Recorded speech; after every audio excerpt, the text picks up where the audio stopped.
Quand on est député européen, nous sommes aussi amenés, durant notre mandat, à répondre à des questions qui concernent des pays hors Union européenne. C'est pour cette raison que je n'hésite jamais à aller sur place et dans tous les pays. Je m'interdis aucune contrée, n'en déplaise aux censeurs qui me critiquent pour cela. La liberté jusqu'au bout.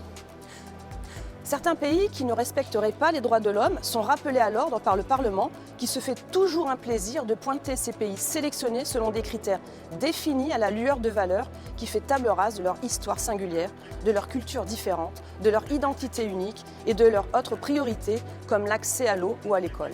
Bahreïn, Égypte en ont fait les frais. Le Pakistan demeure un pays particulièrement méconnu de l'Europe qui suscite beaucoup de fantasmes et de préjugés négatifs. Se rendre sur place, c'est permettre aussi de rétablir certaines vérités au contact avec la réalité du terrain.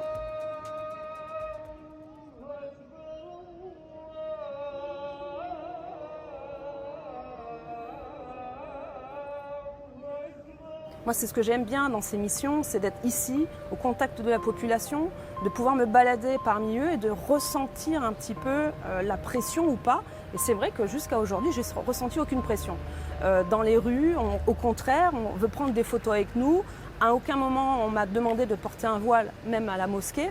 Donc je trouve qu'il y a quand même certains aspects plutôt rassurants. Mais ce matin, c'était très important, c'est le ministre des Affaires étrangères, donc je m'attendais à voir un homme, et c'était une femme, la numéro 2 donc quand même de l'État du Pakistan, dans un discours très franc, très clair, une femme très dynamique, et j'ai envie de dire libre, puisqu'elle prend des décisions très importantes, qu'elle a assumées complètement, comme le fait de ne pas prendre part aux sanctions contre la Russie. C'est assez agréable de voir qu'il y a une sorte de mouvement, de volonté et de protection et d'ouvrir aux femmes certains secteurs. Donc on est au Pakistan, ça vient du mot Pak qui veut dire pur, et Stan donc la terre, donc c'est la terre des purs. C'est leur terre, c'est leur loi, et terre d'islam, c'est la charia qui domine ici. Et ce matin, nous avons eu l'honneur de rencontrer le ministre des droits de l'homme. Donc c'est assez récent comme thème effectivement qu'ils défendent, et parce qu'ils veulent donner une autre image de ce pays. Nous ici, vu d'Europe, on connaît tous l'affaire d'Asia Bibi, cette sanction pour blasphème qui va jusqu'à la peine de mort. Donc pour moi, ce matin, j'ai posé cette question, puisqu'apparemment, ils font des efforts pour intégrer des règles de l'ONU. Et c'est vrai qu'il faut savoir qu'au Pakistan, il y a une minorité chrétienne, ils sont à peu près 2,5 millions. Donc on souhaite effectivement qu'il y ait une protection auprès de cette minorité chrétienne.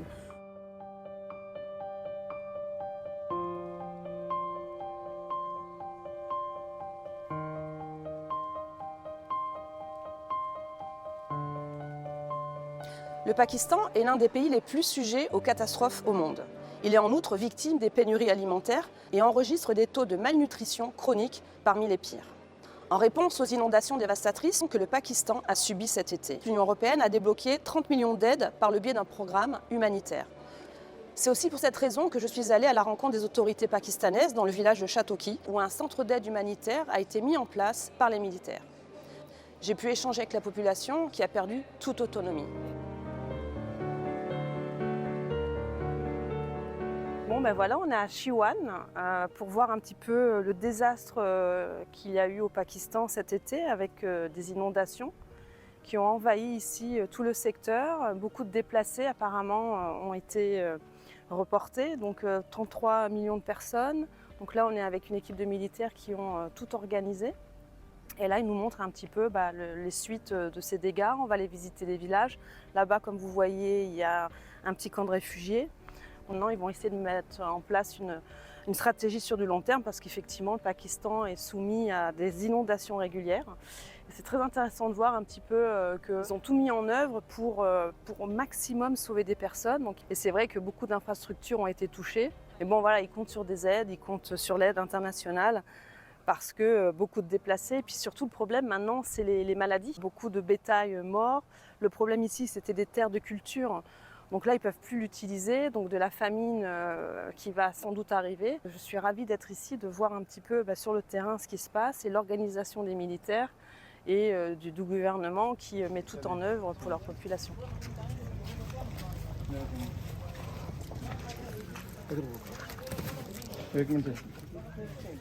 Thank you.